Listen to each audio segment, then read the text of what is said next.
Welcome back to your class in microbiology. For this meeting, we will discuss microbial control or how to prevent the growth of microorganisms. So we have two topics under this. You have the physical method of microbial control and also likewise the chemical method. Let us try to look first into the history how microbial control was practiced. So surgeons in the mid 1800 or year 1800 opened the pens wearing their street clothes without washing their hands. That is the life of a doctor then. They just simply wear their daily clothes and do not frequently wash themselves, not even their hands. They frequently use ordinary sewing threads to suture wounds and stuck the needles in the lapels of the frock, this portion, in their frock coats in between patients. So if a surgeon will treat or work on operation to patient X without wearing any laboratory gown, without using alcohol lamp, without using alcohol even, or any precautionary measure to prevent infection, was not a practice during those times. And the sterilization of what they're going to use, like the needles, was not even practiced. Surgical dressings were often made up of surplus cotton from the floors of cotton mills. So it was not also sterilized. It is just an ordinary thing that is considered as a piece of cloth. It was against this background that French scientist Louis Pasteur, if you can still remember him, demonstrated that invisible microbes cause diseases. These are unfamiliar things that could be seen as an ordinary thing during the early period of medicine. Vast majority of emergency patients in 1900 made their way to the hospital in horse-drawn ambulances. The motorized ambulance made its debut in 1899 when a Chicago hospital adopted an electric version, and the breakthrough found its way to New York City the following year. But this is how surgery were made. It is open to public. This is actually the surgeon, and this is the audience.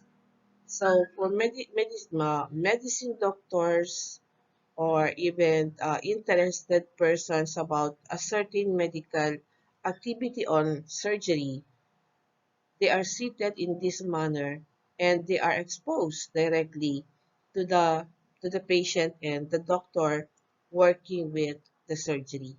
So in a close-up, you can observe that the surgeons or the physicians just simply work on the table with the patient without wearing any mask, without wearing any laboratory gown. The surgical team wasn't alone in tracking contaminants into the operating room. Unlike the scrupulous, sterilized modern operating room in the 19th and 20th century, many procedures took place in large, open-air operating theaters filled with no barriers between the patients and spectators and clothes. Since early electric lights did not always give off enough light for surgery, these operating theaters included large windows to let extra sunlight. So you could just imagine that.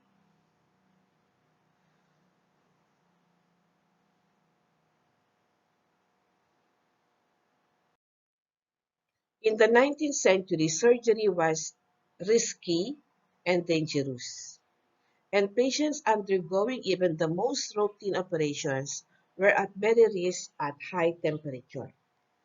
It was so because surgery was not performed under sanitary or aseptic condition. The operating room, the surgeon hands, the surgical instrument were laden with microbes, which cause high level of infection and mortality rate. Surgeons in the mid 1800s, they often operated wearing their street clothes or daily clothes without washing their hands. They frequently used ordinary sewing thread to suture wounds and stuck the needles in the lapels of their coats. Surgical dressings were often made up of surplus cottons or jute from the floors of the cotton mills. It was This is the reason then that Louis Pasteur and other scientists had worked on the possible occurrence of microbes that could further worsen the disease. So this is an example still of a photo showing to you how surgery is done. So you can see here the physician holding a knife, and you have there the cotton, an ordinary piece of cloth held by one person, and another doctor showing that directly without any gloves or their bare hands is used in the touching or treating the wound area of a patient. Now let's go to reality. Microbiocidals. Microbiocidals from the word or from the suffix "cidal", meaning to kill. So microbiocidal cause microbial death. Another terminology that you should also know is stasis agents. Stasis. They slow or retard growth but do not kill microorganisms. We have also microbial death. Microbial death refers to the permanent loss of reproduction capability under optimal growth condition, or that is the zero increase in number of microorganisms. That is microbial death. As compared with stasis, there are still some microorganisms present, but the growth was only slow. Now, what is sterilization? It is the complete destruction of all microbial life. All or nothing, something can almost be sterile, just like you can't be almost pregnant. So if we say sterilization, it is all or nothing process. All microorganisms were killed. Nothing was left. So there is no such thing as almost sterile. Sterile is sterile. No, not somewhat, not maybe, a little bit. That's not the case. It is absolute. So it is either life or death, pregnant or not pregnant. Because there is no such thing as she is slightly pregnant. There is no such thing as she is slightly dead. Once dead, it is dead. Once pregnant, it is pregnant. This is the same in sterilization. Since time immemorial, heat is almost the most common method for sterilization. Now let us try to uh, make some uh, things to differentiate what is disinfection and what is antisepsis. Because sometimes a disinfection is referred to antisepsis. And antisepsis, just as the same, was also called disinfection. But what is the difference? They are both removal of harmful organisms from the surface, any kind of surface if you are referring to disinfection. You can disinfect uh, the laptop that you are using now. But if we say antisepsis, you are referring to the removal of microorganism from one's skin. So antisepsis refers more to human. Disinfection refers not only to human but also to other things like the table, the laboratory table that you are using. Every time you conduct your laboratory experiment in microbiology, you have to disinfect the laboratory table. But we do not say you antisepsis the laboratory table, but we say disinfect the laboratory table. Disinfect the glasswares that you are using at home. Disinfect the spoon and fork that are used in the restaurants. However, both disinfection and antisepsis go for not sterile. Their product is both not sterile. Generally involves the use of chemicals, that is disinfection. But since we are referring to living organism in antisepsis, they use less harsh chemical substances like rubbing alcohol, hydrogen peroxide, or your what do you call this, the hand sanitizer. These are the things that are commonly used for antisepsis. And you are familiar with antisepsis because you are living in the times of COVID quarantine period whereby you are required to practice antisepsis. That is living with alcohol in every establishment that you go. As you enter, as you leave, you are required to apply alcohol to your hands. But as a tip to you microbiology student, if you are using the alcohol, do not only limit the application of alcohol in your palm area until this portion only. If you could do until the near the elbow, then do it.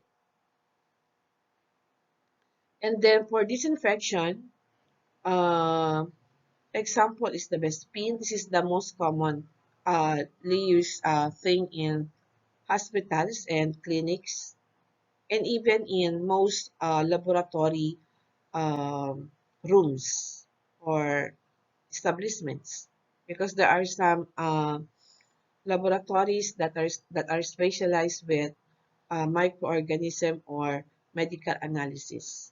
So for antisepsis, any antibacterial lotion or liquid, like as I mentioned, the alcohol. Now, what do we mean by the suffix "cidal" and "static"? Bactericidal.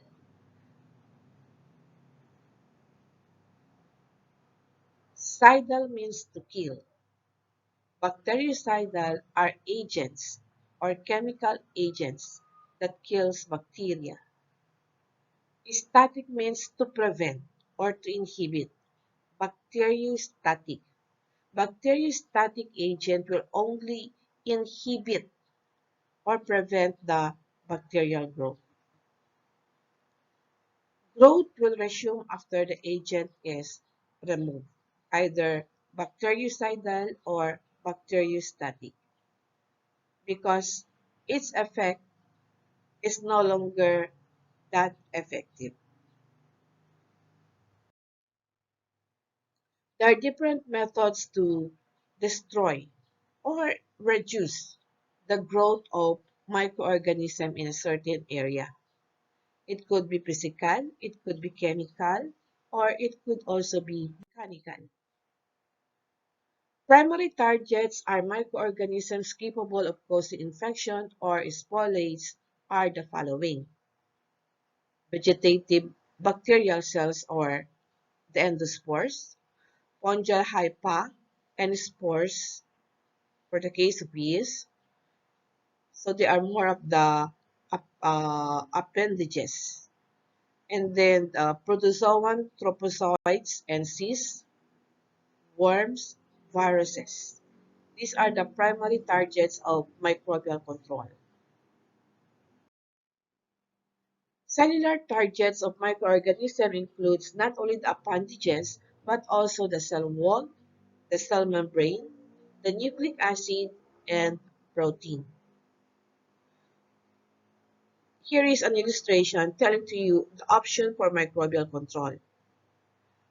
First, microbial agents stop attachment.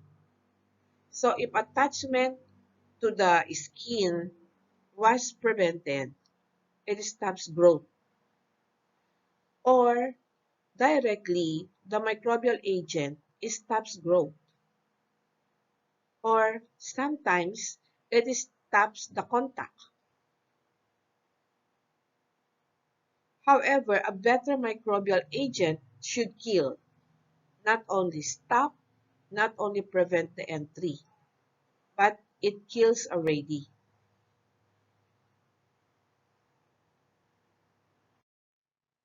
Okay, this is the hierarchy of resistance. At the bottom, you have there the least resistant. As you go higher, you have moderately resistant. And then the highest of the hierarchy are the most resistant. So, what are the least resistant targets? The vegetative bacterial cell.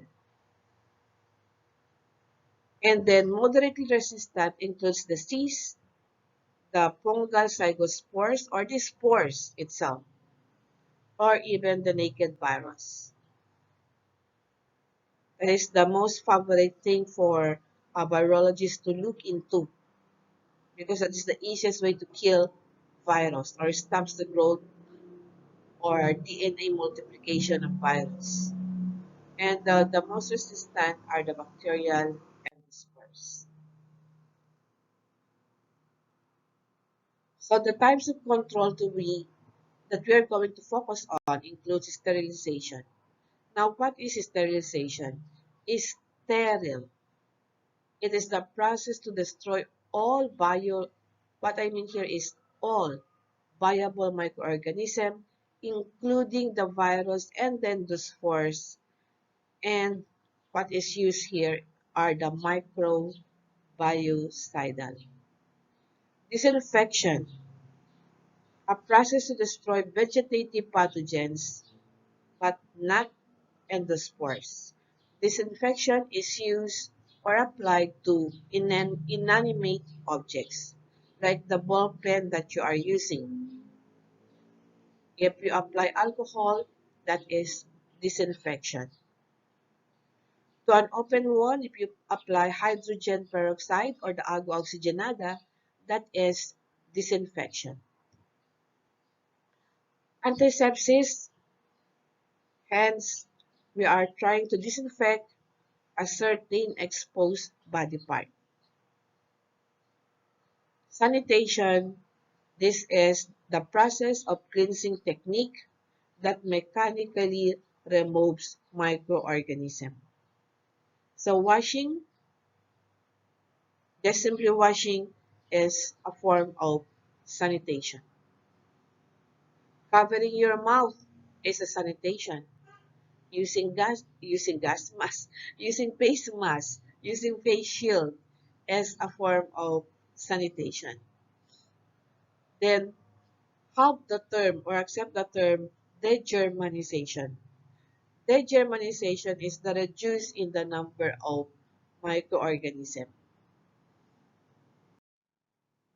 Okay, there are different factors that influence the effective effectiveness of microbial control agent. The number of the agents, or what I mean, the number of microbes.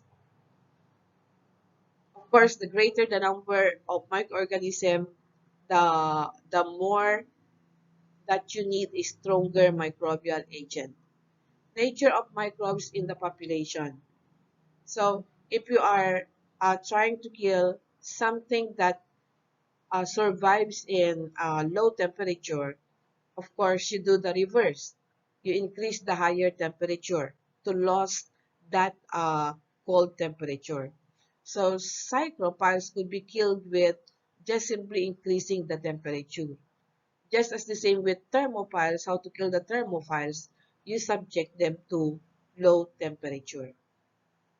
So another is the temperature and pH. I'm discussing that already. Concentration or dosage of the agent is another thing that influences the effectiveness of microbial agent. But it doesn't necessarily mean that the more alcohol that you place into your hand, the more microorganisms are killed. But rather, the concentration means using 40% alcohol, 70% alcohol, and 95% alcohol. Of course, um, we are using the 70% alcohol. There is still a higher concentration, but that we do not already encourage because it could physically destroy already the skin. Okay, what are the physical control practices that we are using? Or we are referring to the physical methods to control microbial growth. First is heat. If we say heat, it could either decrease the moist or make that inanimate object dry. You have learned very much that in microbial nutrition, water is needed by most microorganisms to survive. So if you're going to dry or you're going to increase the temperature, microorganism could be killed. Our simple practice of exposing your pillows or the the things that are present in your bedroom after a long uh, rainy season is already a physical method of microbial control. So after this class, if you bring out the pillows that you are using, you are practicing microbial control. Another is filtration. This is commonly used in the treatment of the drinking water that are sold in the market. One of their process of killing microorganisms is filtration. Although there are many uh, practices that they are using in order to make the water that you are drinking safe from microorganism. Just one only is filtration. And then low temperature. The food that we are uh, buying in the market are usually placed inside the temperature. That is to prevent spoilage. But putting that means lowering the growth of microorganism or even killing some microorganism. Another is desiccation. Desiccation is the removal of moisture. And then osmotic pressure, that is exposing the object into high pressure contributed by salts. And then radiation. This is commonly used in hospitals. They make use of light radiation or UV radiation in order to sterilize rooms of the hospitals. And then we have also heat-based microbial control process. The first picture on the screen is actually an incinerator. In the laboratory, we make use of the alcohol lamp because we are not yet that rich in order to purchase incinerator. But inoculating loops and inoculating needles, uh, in clinic laboratories make use of that kind of incinerator. Autoclaving. Of course, you have an autoclave in the laboratory. And luckily, your subject biochem should have already introduced you the autoclave that we are using in the laboratory. We have that. UNP have that. And then another is pasteurization, as introduced by Sir Louis Pasteur. So both autoclaving and pasteurization uses high pressure, high temperature, but low time exposure, or just simply short time. Boiling disinfection.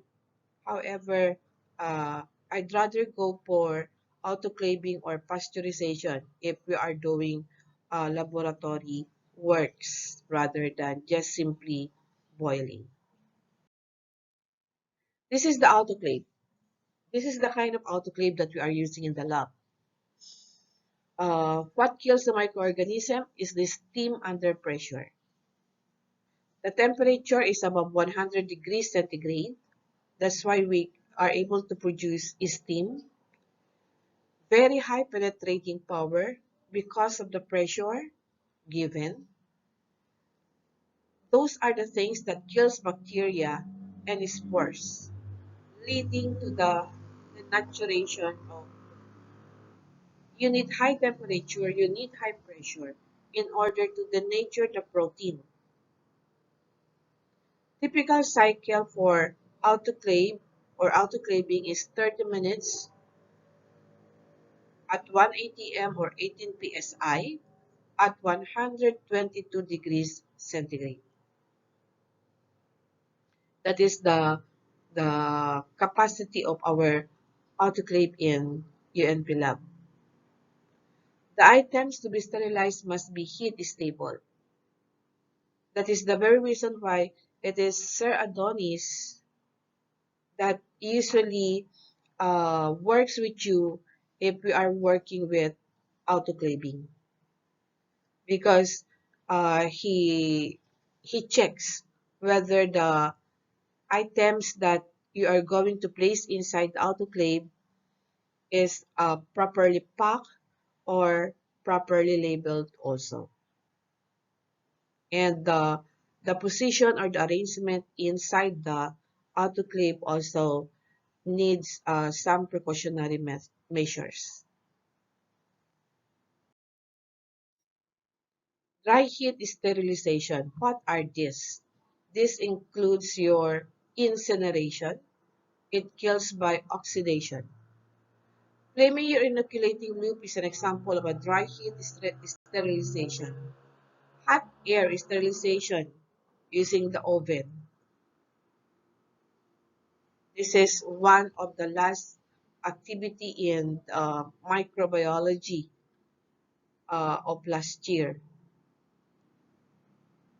They were already in the process of sterilizing their glasswares using both autoclave and oven.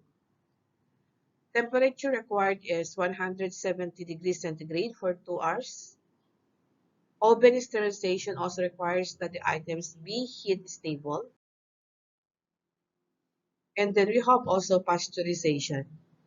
The principle, as I have made mention to you, is just like autoclaving. But pasteurization as a process is a more focus on the food that we take in, like the milk and other dairy products. Um, Pasteurization requires low temperature or low temperature pasteurization rather. Make use of 72 or below 100 degrees Celsius for 15 seconds. It kills pathogen but do not make the milk sterile. That is why you have what we call pasteurized milk. because there are some microorganisms present in milk that are helpful for the human life. The Yakult or the probiotics that you are buying, they are not sterile, but they were subjected to pasteurization, enough treatment to kill unnecessary bacteria, virus, and the other possible protozoans, but they are not sterile. I repeat, probiotics are not sterile, but the microorganisms that were left are usually chosen. Like, for example, in the probiotics, of course, the lactobacilli were allowed to be left in that food that we drink. Ultra high temperature pasteurization make use of 74 to 140 degrees centigrade, but for 5 seconds. Only as compared to low temperature pasteurization, it make use of lower than 74 degrees centigrade, that is 72, or uh, the time used is only 15 seconds. Freezing, bacteriostatic effect only. It makes the microorganism sleep, or it does not allow any growth in microorganism, but not necessarily kill the microorganisms. It slows down the growth of microorganism. Some bacteria may be killed on the freeze-thaw process, but in the thawing process, when you are making the ice to become liquid, microorganisms could again be revived, or microorganisms could grow. Sterility is absent in freezing.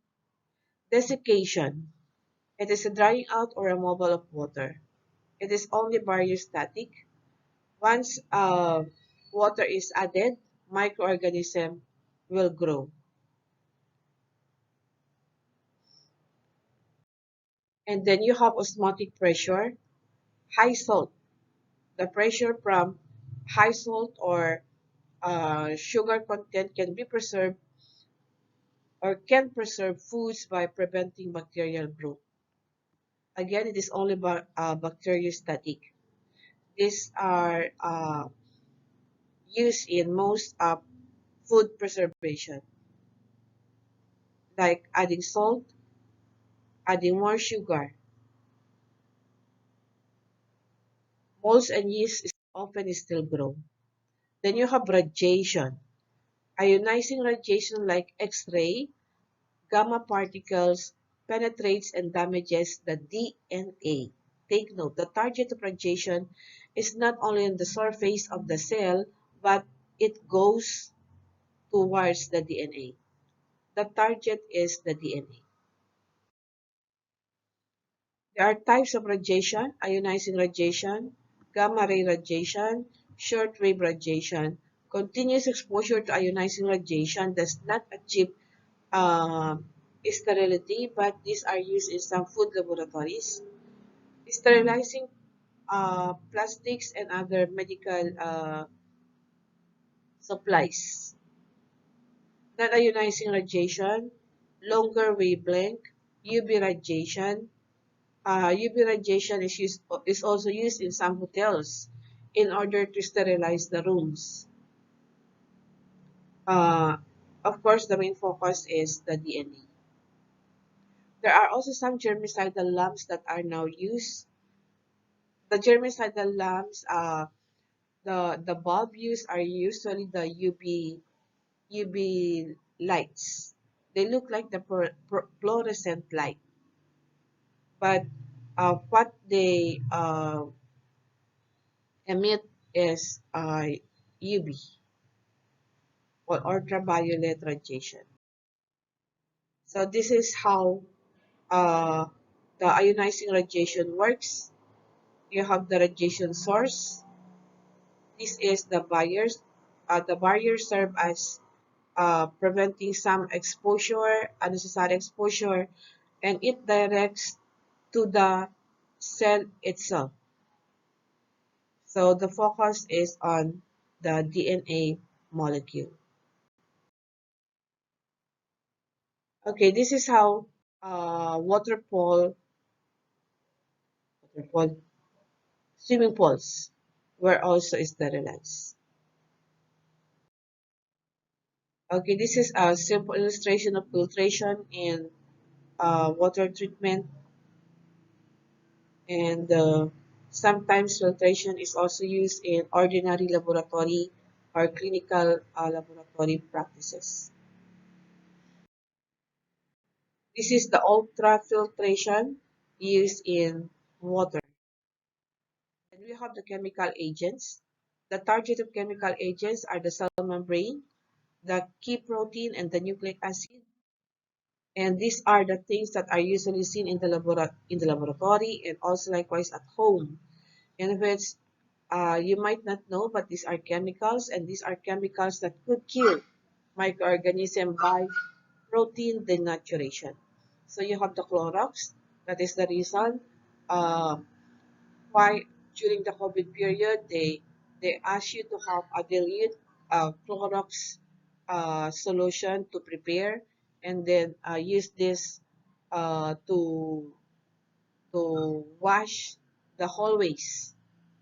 In fact, there are some local government units that sprayed their street with Clorox. That is to kill the microorganisms. And then, of course, you are familiar with the betadine. And then you have also the phenolics. This includes your phenol, the Lysol, the triclosan in your toothpaste, also likewise the pisohex and benzalkonium chloride. Now, for the alcohols, you have ethanol, preferably to 70%, disopropanol, and then usually they are only used this as surface for surface purposes only.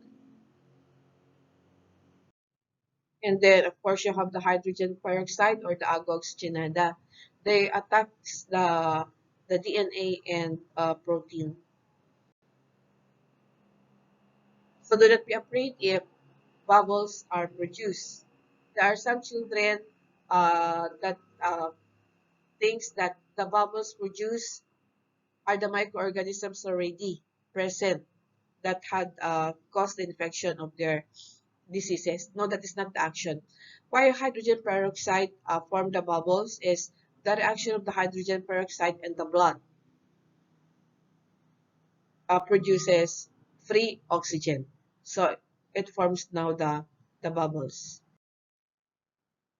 We have also heavy metals, but these are now discouraged, especially the use of mertiolate or mercurochrome. That is the reason why in beauty parlors you could no longer see manicuristas applying mertiolate into the nails after manicure service. Silvers are also used by some dentists, but these are also discouraged. And then you have also the aldehydes, the formaldehydes are usually used in sterilization, um, and sometimes the formalin are not only used for good side of preservation or microbial control, but they are using this already to lengthen the life of some vegetable. There was a time that there were traces of formalin that were seen in some vegetables that are imported, or even some fruits that are imported, but it is now banned. And then you have also the ethylene oxides, and then they are used to sterilize and disinfect plastics and prepackaged devices. That is the practice now of some countries importing to other exporting to other countries their products. So they are required to apply or expose to gases and aerosols. But usually these are halide containing. So that is my message or the last slide. Okay, thank you for being with us again in this meeting.